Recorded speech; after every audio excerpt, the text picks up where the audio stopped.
Good evening, and thank you so much for joining us. I'm Erin Noon, and you're watching 13 News Now. Welcome to 13 News Now. We'll be coming to you live every weeknight at 9 p.m. right here at the digital desk at the WOWK TV studios in Charleston, West Virginia. We're going to break down the day's headlines. Breaking news tonight concerning COVID-19 in West Virginia. Governor Jim Justice has requested and received the resignation of State Public Health Officer Dr. Kathy Slemp. A press release said the governor cited, quote, his lack of confidence in Slemp's leadership. Also tonight, there are increased worries of the impact of tourism in the Mountain State concerning the 4th of July weekend. At his daily COVID-19 briefing, Governor Jim Justice urged people from the Mountain State to stay close to home for the holiday, and especially to avoid going to crowded beaches such as Myrtle Beach, which have become a breeding spot for coronavirus. His team says to be cautious if you encounter travelers. The West Virginia Department of Health is encouraging people who travel to or from the Mountain State for the 4th of July weekend to go by car and avoid air travel. And they say if you're in a location where you see a lot of out-of-state license plates, to wear a mask. A federal indictment accuses a Scioto County man of exchanging drugs for sexual access to children of drug-addicted parents. The indictment says Larry Porter repeatedly traded drugs for sex with 3 girls, with several other adults helping transport the victims to Porter's house. Porter is also accused of taking sexually explicit photos of the children for the purposes of creating child pornography. 8 other adults were charged, including 2 of Porter's adult daughters and a cousin of Porter. Another indictment, 3 white men have been indicted on murder charges in the killing of Ahmaud Arbery, a black man fatally shot while running in a suburban neighborhood near Georgia's coast. Police say Arbery, a black man, was jogging outside Brunswick, Georgia, when Gregory McMichael and his son Travis chased him in their vehicle before shooting him. William Bryan was the one who caught the deadly incident on camera. Arbery's death has been invoked during protests against racial injustice that have broken out across the nation since George Floyd's death last month, under a white Minneapolis police officer's knee. Arbery's death also fueled a renewed push for a state hate crimes law in Georgia, which state lawmakers passed on Tuesday. Well, the Tri-State's 3 major arenas have been crippled by the COVID-19 pandemic. The loss of business has affected workers, performers, and the local economy. Our own 13 News evening anchor, Rob Macko, joins us here live tonight. Rob, tell us about, what you found out as you were kind of doing this story. Well, Erin, thanks so much for having me here tonight on 13 News Now. It's quite an honor. Of course, a lot has happened because of what happened with COVID. The arenas are not doing real well right now. We went to 3 of the arenas. We went to the Charleston Coliseum and Convention Center. We went to Mountain Health Arena over in Huntington.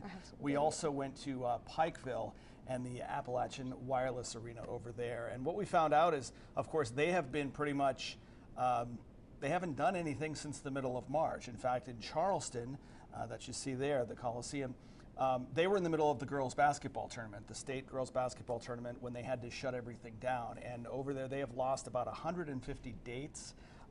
They've lost about 14 shows, $800,000 in revenue, and that's what happened there. Actually, 14 shows was over at Pikeville in the Appalachian Wireless Arena. 14 shows there they lost, including Poison, which was supposed to happen in August. They postponed, and then Toby Keith canceled there in Pikeville.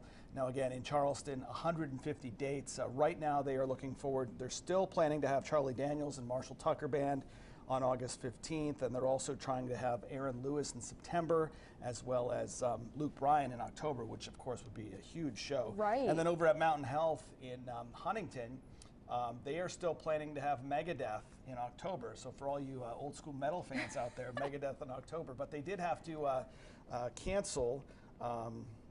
They did cancel. Alice Cooper and Allison Krauss, I had to see if they canceled or postponed, because some of these concerts are postponed, some are canceled. So Cooper and Krauss canceled, and then 4 other shows were postponed. And they're saying there that the Mountain Health Arena brings in about an $18 million economic impact.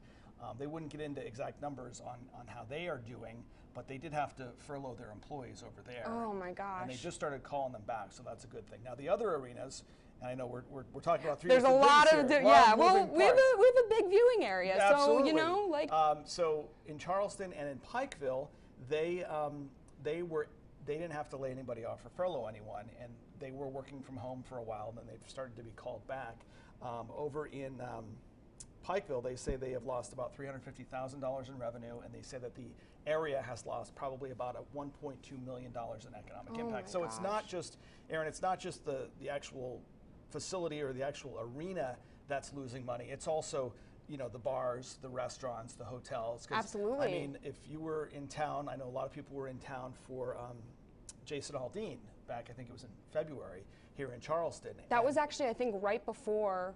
Yeah, it was about a month before the shutdown. So Jason Aldean was here, and I think it was a Thursday night, if I'm not mistaken, but Aldean was here. People came in from all over the place. Right. And the bars were packed, and the restaurants and the hotels, because what you'll find is, you know, sometimes there'll be a big show in Charleston.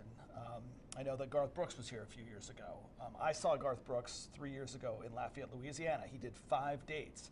And what happened is we had people coming in from Arkansas, Mississippi, Texas, and also Louisiana just to see Garth Brooks. So you get a show like Luke Bryan, you're going to get people from, you know, from all over the region to come here, and of course they're going to spend their money. So really it's a huge domino effect when you consider it's not just they're losing, you know, ticket receipts, they're also losing money, bars, restaurants, hotels, you know, even the gift shops, you know, people that are out on Capitol Street, you know, ice cream shops and, you know, bookstores and things like that. People come to town, they're going to spend money, and that's not happening right now. Right. You know, these events bring in large crowds, and it's just, it's crazy how much revenue they're actually losing out on. So, but Rob, thank you so much for joining us tonight. That was a lot of good information and a lot of numbers. A lot of numbers, but you know, we hope that the economy gets back on track and we can eventually all go to these big events again someday. Absolutely. And you know, the story is on our website, so it's also on my Facebook page. Absolutely. If you want to check it out, we've got some cool video, we've got some cool footage, and you'll get to kind of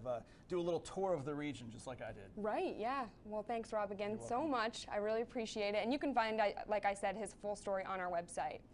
And then we're just going to jump right into things here. 1 year ago today, tornadoes roared through Alum Creek, South Charleston, and Charleston, damaging homes and knocking down trees and power lines. It certainly is a weird time, as multiple weather anniversaries for West Virginia this week, which leads me to take it over to our chief meteorologist, Spencer Atkins, who is in our weather lab. Spencer, good evening. Yeah, hey, Erin, you're right. I mean, this is just 2 days in a row. Yesterday we were talking about flooding from 2016. Today we're sitting here talking about that tornado, which occurred 1 year ago today. So let me jump to the maps here if I can, and we'll show people what's going on here with this. Now, this is a map that you're looking at that was the damage path from last year. And so where you see the kind of the brown colorization there and the yellows, that's the line. If you go from the bottom left to the upper right, that's the area where we saw the tornado work, and it came its way again from the southwest to the northeast, went right through Charleston, caused all the damage. That was really something. So we're glad that things are, you know, nobody was hurt, got things kind of put back together. Still a little bit of damage, I'm sure, in some spots, but it certainly could have been worse given what was going on that day. Hey, here's a live picture now. It's quiet. Huntington looks good, just some clouds out there. And again, we have just some clouds out to the west of Charleston. We've had a beautiful sunset, 70s right now, 73 Ripley and Spencer, 72 Charleston, 71 Huntington, 69 in Logan. There's one tiny little shower. South of Ripley, we have a shower, actually a little patch of rain that's been sitting south of Louisa, Kentucky in Lawrence County here, and that's been continuing to slide on over into southern Wayne County, but kind of raining itself out slowly. Then some more showers and storms up toward the Gilmer County area. This is a cold front, but not much of a cold front. It just knocked us back overall into the low 80s as opposed to mid and upper 80s. So there's your jet stream pattern bubble of cooler air upstairs, and where the arrow is over Charleston, that's kind of the edge of that where you could see showers and storms form up, and we saw a few there today. And then you'll notice it kind of moves to the north tomorrow, and it continues to just move away. for Friday, where we get under the ridge of high pressure. So here's what happens then. The result is tonight on Predictor, you'll notice it's pretty quiet. Tomorrow, if you see showers, look at the word Chillicothe here, and look at the word Jackson in Ohio, and then Parkersburg in West Virginia. Maybe a couple of little showers that pop there, and I mean very, very few. And then on Friday, I think again that we'll have kind of a lid on things. You'll watch those showers. They're trying to work into the Portsmouth area, but falling apart as they hit the drier air here. So maybe an isolated tri-state shower at the end of the day. Here's something that's creating a lot of buzz. Usually when somebody talks about dust, it means just chores, you know, get moving, dust the house, dust the bookshelves. In this case, it's actual dust literally in the wind or in the atmosphere. That stuff all blew across from Africa, from the Sahara Desert, across the Atlantic, and by Sunday, we expect to see some of that dust up high in the atmosphere. The question is, with rain, will we even really notice? If we get a sunset, basically the upshot of that is we'll pick up a little redness, a little extra redness in the sunset, due to those little particles up there in the atmosphere. So we're going to go with about 63 degrees for tonight. Tomorrow looks pretty good. We'll start off with a little patchy fog in about 64. We'll get back to about 80 or so by noontime. And then at 3 o'clock, just an isolated shower north. We showed you Vinton County, Jackson County, maybe Athens. And that is about it in terms of rainfall for us for tomorrow. So not too worried about it, and enjoy it, because, you know, we've had so much rain, so many days, that outside of, you know, 2 or 3 little showers tomorrow, we can handle that. That's no big deal whatsoever. Spencer, thank you so much. Well, we're looking forward to your full forecast at 11. And we're going to wrap up 13 News Now with the top trending stories on our website. Bubba Wallace responds to the FBI findings, saying it was a noose. Whether it was tied in 2019, it is a noose. And then, of course, Governor Justice announcing that Dr. Kathy Slemp is resigning, and Cabell County reports an increase in travel-related COVID-19 cases. And you can find those stories and much more on our website and mobile app. That's going to do it for 13 News Now. Thank you so much for joining us. Make sure to tune in to 13 News at 11 with Rob and Spencer, and we'll see you here again tomorrow at 9 p.m. Have a great night.